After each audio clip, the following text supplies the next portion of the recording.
தமிழ்நாட்டில் பல்வேறு பகுதிகளில் இடி மின்னலுடன் பெய்த கனமழையால் பலதரப்பட்ட மக்களும் அவதிக்குள்ளான சம்பவம் அரங்கேறியுள்ளது. செங்கம் அருகே பலத்த காற்றுடன் பெய்த கனமழையால் அரச மரம் ஒன்று வேரோடு சாய்ந்தது. திருவண்ணாமலை மாவட்டத்தில் பல்வேறு பகுதிகளில் பரவலாக கனமழை பெய்து வருகிறது. இந்நிலையில் தாமரைப்பாக்கம் ஆதிதிராவிடர் குடியிருப்பு பகுதியில் உள்ள பழமையான அரச மரம் ஒன்று காற்றின் வேகத்தை தாக்குப்பிடிக்க முடியாமல் வேரோடு சாய்ந்தது. இந்த மரம் சாய்ந்ததில் நீர்த்தேக்க தொட்டி, டிராக்டர் மற்றும் 2 வீடுகள் சேதமடைந்தன.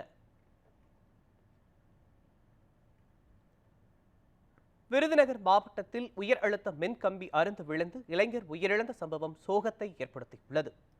சாத்தூர் பகுதியில் இடி மின்னலுடன் கூடிய கனமழை பெய்ததன் காரணமாக உயர் அழுத்த மின் கம்பி ஒன்று அறுந்து விழுந்துள்ளது. அப்போது அதே பகுதியைச் சேர்ந்த செல்வகுமார் என்பவர் அறுந்து கிடந்த மின் கம்பியை மிதித்ததில் மின்சாரம் தாக்கி சம்பவ இடத்திலேயே உயிரிழந்தார்.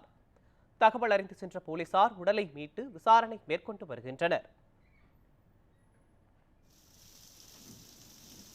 தேனி மாவட்டத்தில் தோட்டத்தில் வேலை செய்து கொண்டிருந்த விவசாயி ஒருவர் மின்னல் தாக்கி பரிதாபமாக உயிரிழந்தார். ஆண்டிப்பட்டி மற்றும் அதன் சுற்றுவட்டார பகுதிகளில் இடி மின்னலுடன் கூடிய கனமழை பெய்தது.